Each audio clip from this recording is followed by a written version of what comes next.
Joining us to discuss, Chinese Communist Party expert Dr. Gordon Chang. And obviously, the NATO summit and the conflict in the Middle East is hanging over that right now. The NATO Secretary General expressed a concern over China's military buildup around Taiwan. How could what the U.S. does next with all of the international conflicts right now impact what China does? I think it could impact two ways. One of them is that the Chinese can see that the United States is bogged down in the Middle East, and they may believe that they have open season on Taiwan or the Philippines. In the last couple days, starting June 19th, China started to pressure Taiwan in its airspace with these 74 flights going very close to Taiwan, 61 of them across the median line, in other words, into Taiwan airspace. Yeah, I think, though, that the Chinese look at what occurred and probably will be deterred. I take that view because President Trump clearly will do what he says he will do. And I think the Chinese looked at that and said they just don't want to take him on. They've had so many previous American presidents who said one thing and never followed through, but Trump followed through.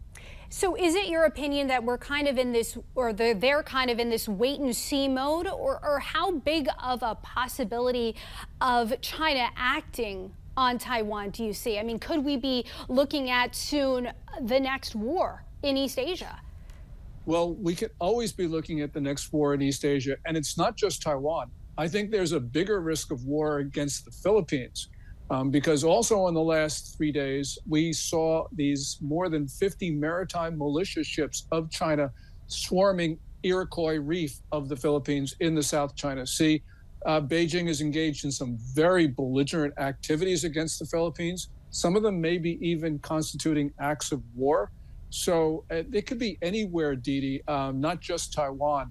And then again, there are provocative Chinese activities against South Korea, Japan, and the faraway Australia. So anywhere along this periphery is a danger point for the world. You mentioned some key allies here.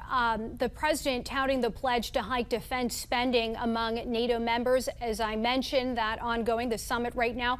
What message do you think that sends to China? I think that it shows political will, which is something that the Chinese need to see. You know, during President Trump's first term, he pushed NATO in the right direction in terms of spending. He's got a lot more work to do, but we're seeing progress. And that is not only a message to China, but to China's good friend, Russia, because Russia has been pressuring not just Ukraine with the war, but also going after the Baltics and Poland with provocative activities. So this is an assault on NATO as well as Ukraine. As we look at, I mean, we mentioned the possibility, and you said that there's always the threat of a war in East Asia. I'm curious about what this would mean for the U.S. What does the Taiwan Relations Act mean for our commitment should there be a war? Well, our commitment is to basically make sure that Taiwan has military equipment that it needs to defend itself. We have not been very good in meeting that commitment because we've been slow walking arms sales. And also, we have not been selling to Taiwan what it really needs. It really needs submarines. And of course, it needs cruise missiles. And we have been very reluctant to supply those things. We've been selling them stuff that, you know, F-16s, which might not survive the first half hour of a war.